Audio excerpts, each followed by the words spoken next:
If you haven't seen the story yet, I think you'll probably enjoy it about as much as I did. Photographer disqualified from AI image contest after winning with real photo. A photographer has been disqualified from a picture competition after his real photograph won the AI image category. Now, I actually didn't know there were AI image contests. Listen, I'm not totally against AI or using AI for generating imagery. I'm not 100% against it. However, having a contest is just stupid. I honestly, I think it's stupid. All it is a contest at who's better at prompts. That's all it is. It's just prompting and hoping that the iteration of the AI engine at that time is working with you. Because it's very hard to control. Like, you can take a prompt and put it in a Midjourney one day, wait a week, put the same prompt in and get something completely different. It's so inconsistent. And it's just words, right? Something else is doing the work. So the fact that there's a contest around this, I do think is kind of lame, honestly. Miles Astray entered a real, albeit surreal photo of a flamingo into the AI category of the 1839 Color Photography Awards, which the judges not only placed third, but it also won the People's Vote Award. Astray tells Petapixel over email, "I wanted to show that nature can beat the machine and that there is still merit in real work from real creatives."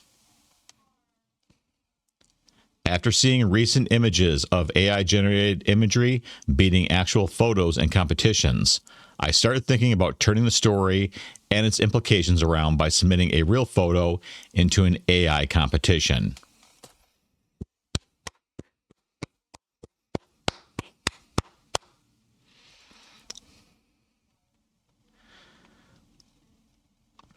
The color photography contest is judged by the people who work for the New York Times, go figure, Getty Images, how cheeky, Phaidon Press, Christie's, all right, and Maddox Gallery, among others.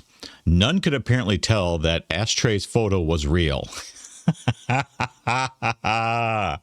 You know, this reminds me of the early days when I got into 3D, and I would go on 3D art forums, and people would post their, renders, and people would just pixel peep at no end. Like that, they would find like a part of the shadow in the corner of the image and be like, I don't feel that, this doesn't feel realistic to me, right? And this dude posted one, it was like a interior scene, like a lamp, an old chair, and a bookshelf. And everyone's like nitpicking, like the texture's off, the lighting's not convincing. And then turns out it was actually a real photo. And he just pretty much called people out that they don't know what the hell they're talking about. And I think that was probably one of the incidents that actually caused people in those 3D art competitions, or the judges, they would demand you'd submit a wireframe along and like a work in progress along with the final render to prove it was a rendered photo. And they said they didn't want people cheating. And I get it, right? Cheating's not cool. But I also found the 3D art community to be so smug around the time. Like, it didn't matter how good your work was. There was always somebody that was like, put my fedora on. I don't buy it. It doesn't feel real. And me, I'm looking at it as someone who wanted to work in film and animation. I'm thinking, this is part of a moving video. You would never notice that little corner of the shadow being slightly off, or what you think is slightly off. No, anyway, I commend this. This is amazing. Let's see. Let's go on. The 1839 Color Photography Contest has numerous categories, with AI being unusual. That's a nice word for it. I think stupid's a better word, as it is the only one that is not camera-based. Yeah, unusual is a nice way to put it. The rest are more familiar photography subgenres, such as architecture, still life, and film and analog. In an email to Petapixel, the competition's organizer said that while it appreciates Astray's powerful message, his entry has been disqualified in consideration for other artists. Please do not call them artists. Honestly, even if you're an artist that uses AI, I don't think... Can we call them prompt technicians instead? All right. I don't like mixing up the word artist into AI like that. I think it's just lazy and very disrespectful to a lot of real artists. Our contest categories are specifically defined to ensure fairness and clarity for all participants, says a spokesperson. Each category has a distinct criteria that entrance images must meet. His submission did not meet the requirements for the AI-generated image category. Well, no shit.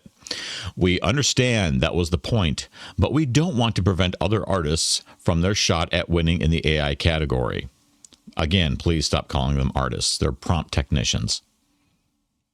We hope this will bring awareness and a message of hope to other photographers worried about AI. How? How's that a message of hope?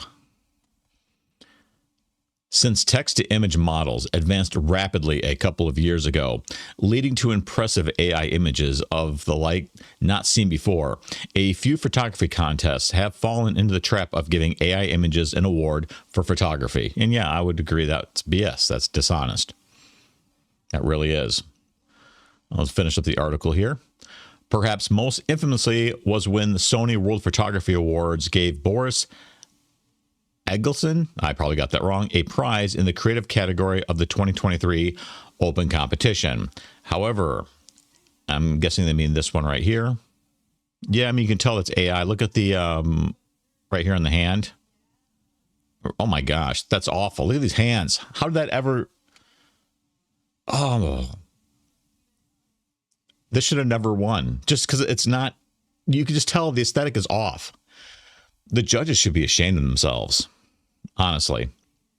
Anyways, however, Astray Stunt has scored a rare win for photography against the machines. AI-generated content is such a big topic right now, especially among creatives, he says. There is an important public debate about the benefits and pitfalls of this game-changing technology that I want to contribute to. I'm glad to see that this experiment confirmed my hypothesis. There's nothing more fantastic and creative than Mother Nature herself. So I looked him up. I believe, yep, this is his Instagram. It's got some good looking work. I really like the style he's got going on, the framing. I experimented with something similar on mine. So I'll leave a link in the description. This is his portfolio. Now, I'm not 100% against AI. I'm not. If you go to my page, I'll be honest. Some of my thumbnails I create with AI. I'm a small-time creator. I don't have a lot of time. Making thumbnails takes time. It really does take time. And I'm not one of these 1 million subscriber channels, obviously. I don't have a person I can contract and paid to make thumbnails for me. If I could, I'd give somebody a job. I'd give them work. Don't have that, though. So I do like to use AI to help me quickly generate thumbnails because I consider thumbnail creation for YouTube to be a chore. Which brings me back to this quote right here. I really thought this was amazing and spot on. This woman said, "I want AI to do my laundry and dishes so that I can do art and writing, not for AI to do my art and writing so that I can do laundry and dishes." Yes, 100%. Same thing with the thumbnails. I have other things that I need to do in a very, very small window of freedom between my job, my family, and trying to take the occasional nap. I don't have a lot of time for thumbnails. So sometimes if I can turn to AI to quickly pop out a thumbnail so I can throw it on YouTube, I'll do it. I'll do it. And I'll be honest about it. And I don't think it's art at all. And I won't call myself a thumbnail artist at all. That is dishonest. So I will leave links in the description. Bravo to Miles. Go show him some love. He really stuck it to the man. That really warmed my heart. Again, I'm not completely anti-AI. I think it can be used to help us work a little faster. I've known concept artists that have used AI to quickly generate an early concept and help like establish the color palette, and they would take that and they would paint over that so they could make their deliveries faster. I have nothing against that. They're talented artists, but artists, you can talk to any artist, especially, you know, real professional artists, not people who do art for a hobby. Professional artists are under terrible deadlines sometimes, very unrealistic. They work a lot of long hours. They give up a lot of time away from their families. And so for my friends that have used AI on occasion to help generate like a rough concept, or even if they didn't paint over the concept, they would generate something that had a like similar color tone that they would extract the color palette out of and use that as the base palette to start painting with.